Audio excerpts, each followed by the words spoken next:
खाली कमरा था मेरे पास। लोगों ने कहा किराए पर दे दो, अकेलेपन की बला टल जाएगी, हालत भी थोड़ा संभल जाएगी। पर मैं ऐसा कर न सका, जानती हो क्यों? क्योंकि उस कमरे का नाम था दिल। इस दुनिया में हर किसी के पास एक घर है, एक मकान है जिसका मटेरियल ईंट सीमेंट है, जिसे सब जानते हैं ये फलां सिंह का घर है, ये इनका घर है, ये इनका घर है। लेकिन मोहब्बत में एक सबसे अलग घर होता है, जिसमें जब दो प्रेमी आपस में मिलते हैं तो अपने दिल का आंगन, अपने दिल का कमरा उस प्रेमी के नाम कर देते हैं, और उस कमरे पर, उस घर पर, उस मकान पर केवल और केवल एक ही शख्स का अधिकार होता है।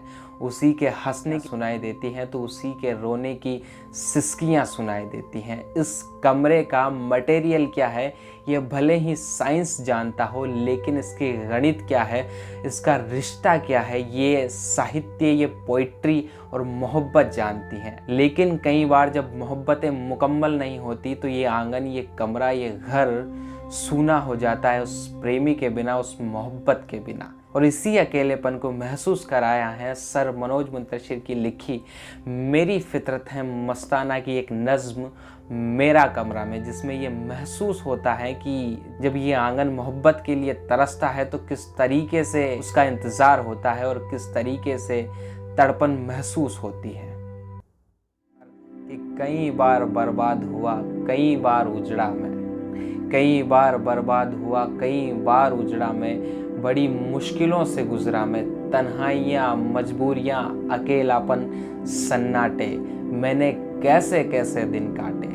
तन्हाइयाँ, मजबूरियाँ, अकेलापन, सन्नाटे, मैंने कैसे कैसे दिन काटे। एक खाली कमरा था मेरे पास। लोगों ने कहा किराए पर दे दो, अकेलेपन की बला टल जाएगी, हालत भी थोड़ा संभल जाएगी। पर मैं ऐसा कर न सका, जानती हो क्यों? क्योंकि उस कमरे का नाम था दिल। वही कमरा जिसकी छतें प्यार भरी जागती रातों की कहानी कहा करती थी, वही दिल जिसमें तुम रहा करती थी। मगर सुनो, वो कमरा आज भी खाली है। किसी सालगिरह या किसी त्योहार पर चली आना, जब दुनिया से थक जाओ तो फिर से घर चली आना, जब दुनिया से थक जाओ तो फिर घर चली आना।